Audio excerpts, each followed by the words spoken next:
This is Jose Merino, Editor-in-Chief of the Neurology family of journals. The Neurology podcast provides practical information to neurologists and other clinicians to help them provide better care for their patients. Thanks for listening and have a great week. Hi, this is Jeff Ratliff with the Neurology Podcast and Thomas Jefferson University. I'm here with Christopher Gibbons from Harvard Medical School and Beth Israel Deaconess Medical Center in Boston. We'll be discussing Chris's paper that was published in JAMA online on March 20th of this year, titled Skin Biopsy Detection of Phosphorylated α-Synuclein in Patients with Synucleinopathies. It's been about a year since we heard from Chris last on the podcast. In April of 2023, he had a conversation with Jason Crowell about his paper on cutaneous biopsies detecting phosphorylated α-Synuclein in patients with Parkinson's disease and multiple system atrophy. We also had Chris speak with Jason again, this time on the March 19th Neurology Minute about cutaneous α-Synuclein, this time in patients with dementia with Lewy bodies and mild cognitive impairment. As we mentioned in those episodes, and as is disclosed in the paper, the skin biopsy testing performed in this research was conducted via a commercially available test through a company called CND Life Sciences, for which Chris is a scientific advisor and has stock options. In today's discussion, we'll discuss Chris and his collaborators' project in which skin biopsy testing was studied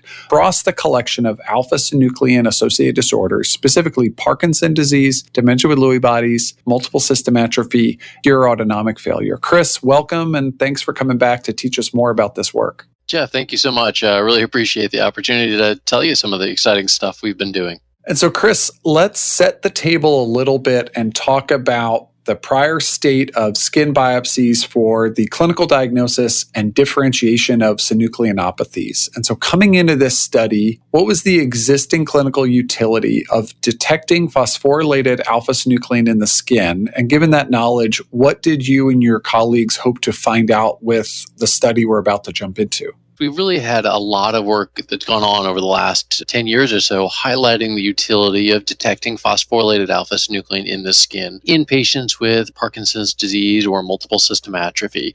But these were all studies that were generally smaller, multi-center or single-center, but well-characterized patients.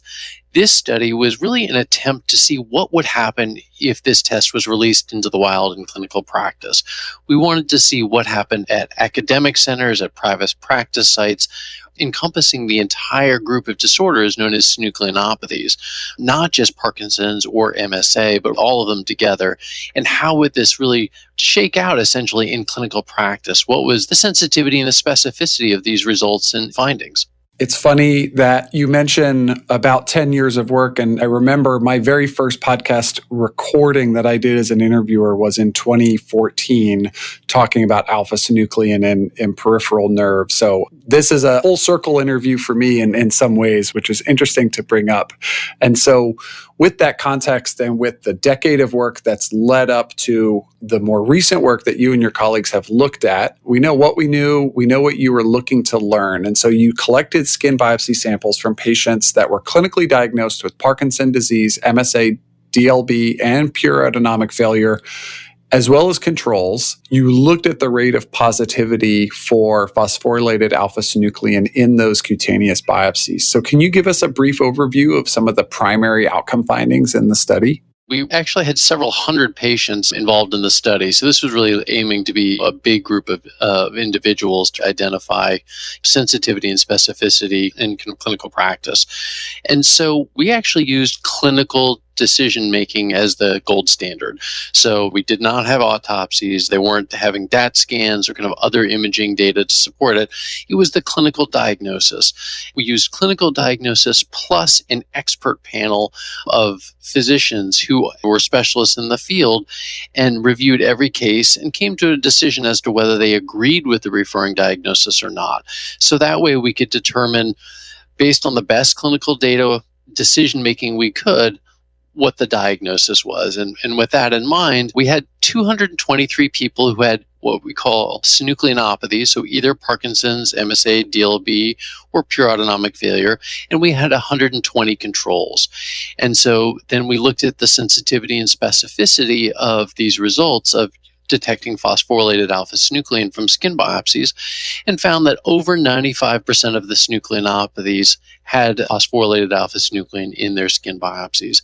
And then amongst the controls, out of 120 controls, we found 4 patients that were positive for synuclein, so a specificity then of just about 97%.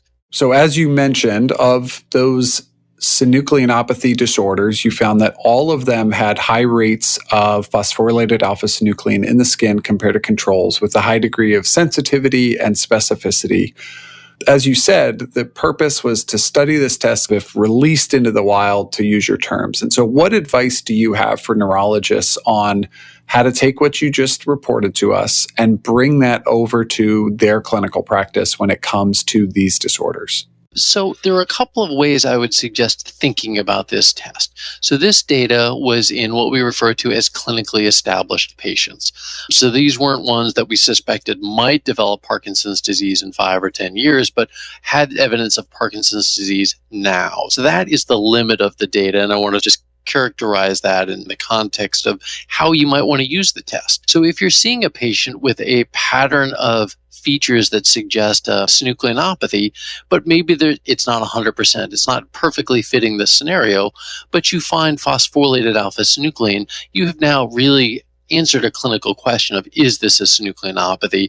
And if it fits this particular pattern, it's most likely one of those 4 disorders you're considering. However, there may be some diseases that are very similar or mimic disorders that do not have synuclein, such as progressive supranuclear palsy, or drug-induced Parkinsonism, or vascular Parkinsonism, where we would not anticipate seeing synuclein deposition in the skin. And so those are really important clinical questions that you may be addressing with your patient. And this is a test that we feel is now appropriate to help guide those decisions. Obviously, it's important for clinicians to remember that not all that is Parkinsonian is related to alpha-synuclein. And as you mentioned, there are other neurodegenerative diseases that are clinically Parkinsonian, but not characterized by alpha-synuclein deposition. As clinicians start to use this test more, what can we start to learn about the biopsy specimens and the patterns of positivity that might come back? So your positivity in this study was defined as having one of the 3 skin biopsy sites positive for phosphorylated α-Synuclein. Does having 1 or 2 or 3 sites positive make any difference from a clinical standpoint, or we're just looking for one telltale biopsy site? At a first pass, having one biopsy site positive establishes the diagnosis of synucleinopathy. But as you were sort of hinting at, what does the pattern across all of those biopsies tell us? So we did talk about that a bit on our last podcast, where we were referring to Parkinson's disease and MSA, where there were different patterns of deposition within the skin. MSA, surprisingly, actually has a lot more synuclein in the skin, even though we consider it a quote-unquote central synucleinopathy. But it turns out in the skin, there's a lot of synuclein. And that deposition pattern actually helps to separate Parkinson's from MSA. We did see similar patterns in the current study, but we were unable to fit all of this data into a single publication. So we will be following up with lots of data on what we found in these different disorders and how the patterns may help to separate this. But I can give a little bit of a high-level view of that data, which is in MSA, as we reported previously, there is a lot of peripheral synuclein deposition, typically in multiple biopsies. And in contrast, Parkinson's disease is often seen only in one biopsy, the posterior cervical, kind of the back of the neck region, but we often will see synuclein maybe in one other site. But one of the wrinkles that I think is always exciting in science when we have wrinkles, is there is a pattern of Parkinsonism that we talk about as either brain first or body first. And that's an area that really needs to be characterized more fully, but it's a question of, does RBD precede Parkinsonism, so REM sleep behavior disorder? Is it come first, or is it maybe come later? Because that sometimes suggests the pattern of synuclein deposition may differ in those 2 phenotypes. We do see a little bit of that in our study, although it's not been fully analyzed yet. So we're going to follow up with that question. But some patients have distal synuclein deposition rather than proximal. And so that is why we recommend the 3 biopsies, because A single biopsy alone won't be able to always capture where the synuclein is deposited. And we do find a lot more information when we sample these different regions. Similarly, dementia with Lewy body actually has a lot of peripheral synuclein deposition, much more so than Parkinson's disease. It also has a fairly significant small fiber neuropathy that's clinically silent.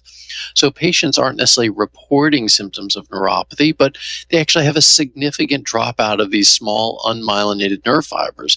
And that's part of the pathological pattern that we see in this disorder. And then finally, as you might suspect, pure autonomic failure as a true peripheral synucleinopathy has by far the most synuclein deposition of all the disorders. So we definitely see different patterns with each of these disorders. These are the things that we're excited to continue to report as we continue to analyze the data.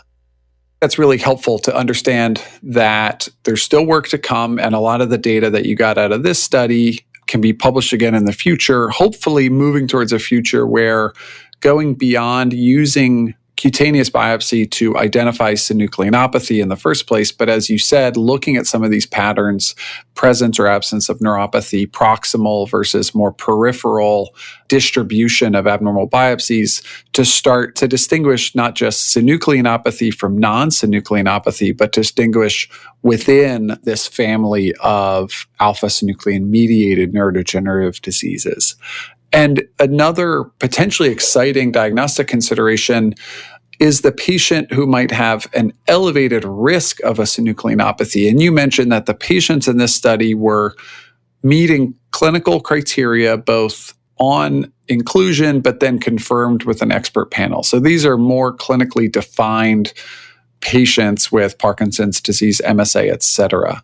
But if we're looking at patients who perhaps have a family history of Parkinsonian disorders or alpha-synuclein disorders, or perhaps they have adult onset REM behavior disorder, as you just mentioned in the last answer, as a risk factor for subsequent development of Parkinson's disease or alpha-synuclein mediated disorder. So as we look into the future, what might the role of cutaneous biopsy be for testing patients that are seeking to learn if they will or might or are at risk of developing an alpha-synuclein-associated neurodegenerative disease in the future?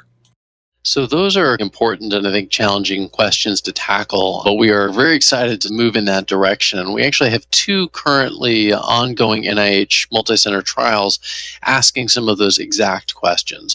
So we have one trial looking at patients with mild cognitive impairment to see whether, in fact, if they have skin biopsies that are positive for phosphorylated α-Synuclein, if and when they might go on to develop dementia with Lewy bodies.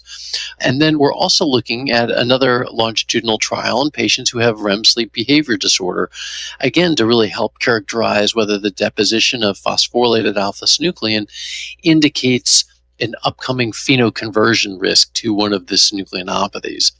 Based on data that's been previously published and from our group and others, we do know that patients with REM sleep behavior disorder, about 70% of the time will have phosphorylated α-Synuclein within their skin biopsies. And if those biopsies are positive, they are more likely to phenoconvert within a 5-year period of time. So we anticipate that that is a clinically meaningful, bit of data. We do need to validate that on a larger scale, and that's what the purpose of this ongoing trial is. And in the Synuclein 1 study, the one we're talking about right now, one of the interesting features of this study was we actually had 20% of our control subjects that were included in the study actually excluded by the expert panel because they were not truly healthy controls, even though they thought they were. A full 26 individuals actually had mild cognitive impairment that they were unaware of. And the skin biopsy positivity rate in that group was 30%, which was actually shockingly high and really indicates that there's certainly a risk in patients with mild cognitive impairment of phenoconverting to something like DLB in the future. But we also know there's this interesting risk of co-pathology that exists with Alzheimer's disease. So that's another question where we have to follow longitudinally, because at autopsy, patients with Alzheimer's occasionally have Lewy bodies detected in their brain. And the question is, in an advanced case of Alzheimer's, is that clinically relevant or not? And does that predispose patients with Alzheimer's to have a different outcome, particularly as you think about disease modification? So lots of really good questions to unpack here, and we're hoping to tackle that as we go along in the future. Related to your genetic question, at this point, we don't know yet what the time frame would be for detection of synuclein. We anticipate that in Parkinson's disease, peripheral synuclein may be present as early as 15 or 20 years prior to the diagnosis of Parkinson's disease. But again, that will take some significant longitudinal follow-up to determine that. And we don't know the penetrance, how often that's likely to be detected. So a lot of unknowns there. And so the answers from this study indicate that if you do have phosphorylated alpha-synuclein, that's clearly abnormal. But what we need to know going into the future is if it's not present, what is your risk of developing that over a period of time? So that's a great unknown question. It's exciting that here's another test that is not non-invasive, but minimally invasive that hopefully can help us leverage and learn more about exactly what you said about risk factors, about early detection of these disorders. And obviously that's going to take more time. And it sounds like you and your team and other colleagues and other researchers are already set off on that path and looking at these patients over time. Having done this project and learned what you have about the clinical utility and the specificity and sensitivity of these biopsies in patients with clinically defined synucleinopathies, when you see a patient in your clinic with a Parkinsonian disorder, how are you talking to them about the benefits of biopsy testing? When do you find yourself reaching for this test from a clinical standpoint? I'm interested to hear for you as the expert, sort of with this knowledge that you've learned, how is it affecting the conversations and the decisions you're making in the clinic room, in the exam room itself? Let me give you some good examples, I think, in my own clinical practice about how we've approached and sort of tackled these questions, because this was actually one of the major purposes actually for our investigating these particular biomarkers and looking at it in the first place was really to figure out how it would help answer some of these challenging questions in our own clinical practice. So one of the groups that I see frequently are patients who have suspicion or concern about multiple system atrophy. As you know, that is a very aggressive disease, typically hitting people in the younger age range, often in their 50s. So it carries a lot of anxiety and stress around a possible diagnosis. And one of the major questions that comes up, of course, is there may be some subtle autonomic features, some mild orthostatic hypotension, maybe a little bladder dysfunction, a subtle movement abnormality, nothing that you would tell somebody they have MSA with. But you know that you're worried. There's something seriously not right about a 50-year-old with those findings, but how do you tell somebody that they may have MSA when you really don't know what the outcome will be? So this is a scenario where this particular test has become incredibly helpful in my own practice. These are patients who will have phosphorylated alpha-synuclein if they have MSA. There's a lot of synuclein present peripherally. It's easy to detect. And so this test really helps me to be confident in that diagnosis so that I can really begin, life planning, which is a life-changing diagnosis, and how to figure out next steps and what to do. Again, it allows people to think about entry into clinical trials of disease-modifying therapies earlier. That's a major impact. And so I think in MSA, that's an obvious potential paradigm shift in terms of making an earlier and an accurate diagnosis. A similar question comes up in patients who have dementia, sort of, not otherwise specified. We think about whether it might be DLB. There's some clinical features, hallucinations that might suggest this is a more DLB-like picture, but there are some behavioral abnormalities that go along with that.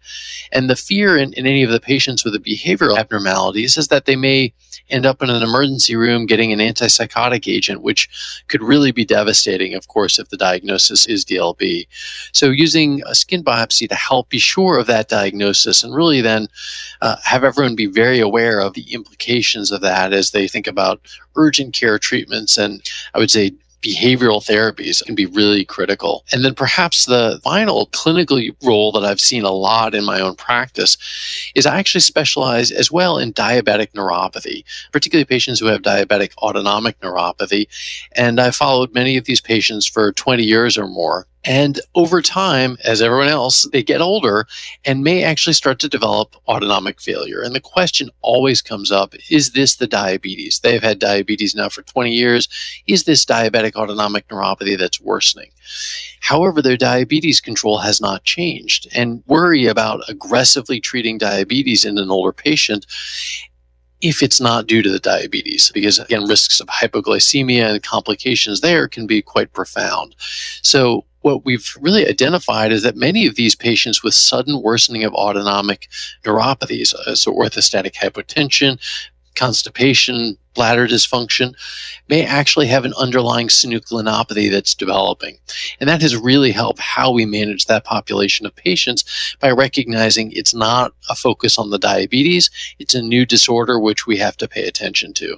And particularly for patients who are seeing endocrinologists and only transiently seeing a neurologist for these questions, it can be really helpful to help separate these issues. Those are three very helpful clinical scenarios. And I think the lesson there that, this test can really potentially bring a lot of clarity in those more ambiguous diagnoses, or maybe the early manifestations where someone is having, like you said, the autonomic dysfunction and maybe some subtle Parkinsonism that's not enough to be certain, or the progression of autonomic dysfunction in the context of diabetes. I think those are excellent examples.